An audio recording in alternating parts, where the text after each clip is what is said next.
মা ডাক শোনার অনুভূতি শুধুমাত্র যে মা হয়েছে সেই বুঝবে যে মা ডাক শোনার অনুভূতিটা কেমন লাগে।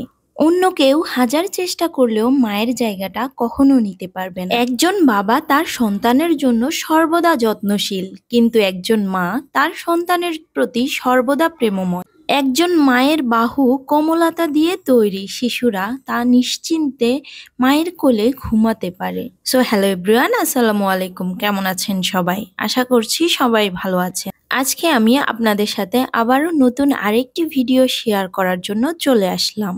একটি সন্তান জন্ম দিতে একজন মায়ের কতটা কষ্ট হয় তা শুধু একজন নারীই বুঝতে পারে। শুধুমাত্র সন্তানের মুখের দিকে তাকিয়ে সব ধরনের কষ্ট সে ভুলে যেতে পারে। পৃথিবীতে সবাই তোমাকে ভালোবাসবে, কিন্তু সেই ভালোবাসার পিছনে প্রয়োজনটা লুকিয়ে থাকে। কিন্তু একজন মা তোমাকে প্রয়োজন ছাড়াই অনেক বেশি ভালোবাসবে। মায়ের পায়ের নিচে সন্তানের বেহেশত। মাকে যারা কষ্ট দিবে তারা কখনো জান্নাতে যেতে পারবে না। তাই সকলের কাছে আমার অনুরোধ, তোমরা কখনো মাকে কষ্ট দিও না। দুনিয়াতে সবকিছু বদলাতে পারে, কিন্তু মায়ের ভালোবাসা কখনো বদলাবার নয়।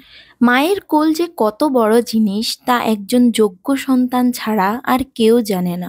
শত চিন্তা আপনার মাথায়, একবার মায়ের কোলে মাথা রেখে দেখেন, সব চিন্তা দূর হয়ে যাবে। দুনিয়ার যেখানেই যান না কেন, মায়ের কোলের মতো শান্তি আপনি কোথাও খুঁজে পাবেন না।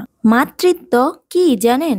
একজন নারী মাতৃত্ব যেখানে ভালোবাসা দিয়ে শুরু, ভালোবাসা দিয়েই শেষ।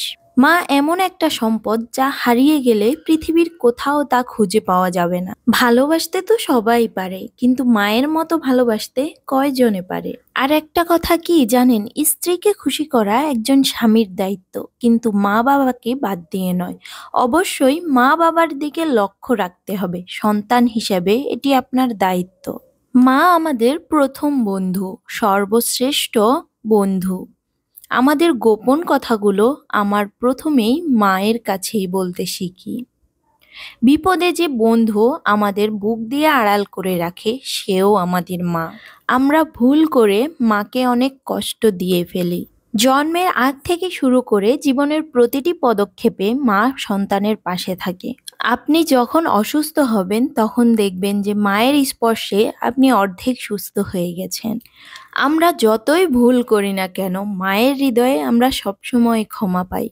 যার মা আছে সে কখনো গরিব নয়। মায়ের ভালোবাসার থেকে বড় লোক কিছুই হয় না। টাকা পয়সা ধন দৌলত দিয়ে আপনি মায়ের ভালোবাসা পাবেন না। আপনি আপনার মাকে শত কষ্ট দেওয়ার পরেও সেই মাই আপনার ভবিষ্যৎ নিয়ে ভাবে। একজন মা যে কোনো সিদ্ধান্ত নেওয়ার আগে সবার প্রথমে তার সন্তানের কথাই চিন্তা করে, তারপর নিজের কথা চিন্তা করে। একজন মা যেভাবে কঠোর পরিশ্রম করে তার সন্তানকে মানুষের মতো মানুষ হিসেবে গড়ে তোলেন, সেই সন্তান বড় হলেই তার মনুষ্যত্ব সেভাবেই ফুটিয়ে তোলে। তাই তো নেপোলিয়ন বোনাপার্ট বলেছেন, তুমি আমাকে শিক্ষিত মা দাও, আমি তোমাকে শিক্ষিত জাতি দিব। সন্তানের জন্মের পর থেকে তার শিক্ষক, তার পরিবার, তার মা।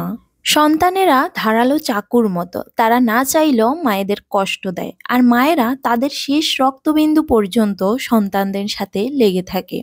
তাই আপনাদের সবাইকে বলবো, সবার কাছে অনুরোধ রইল, মাকে কেউ কখনো কষ্ট দিবেন না। তা আজকে আমার এখানে সব রান্না বান্না দেখিয়ে আমি কিছু কথা আপনাদের সাথে শেয়ার করলাম। যদি আমার ভিডিওগুলো আপনাদের ভালো লাগে তাহলে অবশ্যই লাইক কমেন্ট করে পাশে থাকবেন। আজকে আসলে খুব ইমোশনাল হয়ে মাকে নিয়ে কিছু কথা বলেছি। যদি কারো কাছে ভুল মনে হয়ে থাকে তাহলে অবশ্যই ক্ষমা সুন্দর দৃষ্টিতে দেখবেন। এখানে মুরগির মাংস রান্না হয়ে গেলে আমরা দুপুরের খাওয়া দাওয়া করি। বিকেলবেলা আমার কাছের একজন আমাকে পিঠা পাঠিয়েছিল, সেই পিঠার ভিডিও আমি অবশ্যই দিয়েছি। আপনারা অবশ্যই দেখবেন যে সাজের পিঠা বা ফুলঝুরি পিঠা, এই পিঠাগুলা কিন্তু খেতে অনেক মজা। আসলে আমরা কাছের মানুষকে কোনো কিছু দিয়ে খুশি করতে পারবো না, অল্প কিছুতেই খুশি হওয়া উচিত আমাদের। তাই সবার থেকে চাহিদা কম রাখবেন, তাহলে আপনার মতো সুখী মানুষ খুব কম থাকবে। তো আজকের মতো এখানেই বিদায় নিচ্ছি। সবাই ভালো থাকবেন, সুস্থ থাকবেন, আর আমার জন্য বেশি বেশি দোয়া করবেন। আল্লাহ হাফেজ।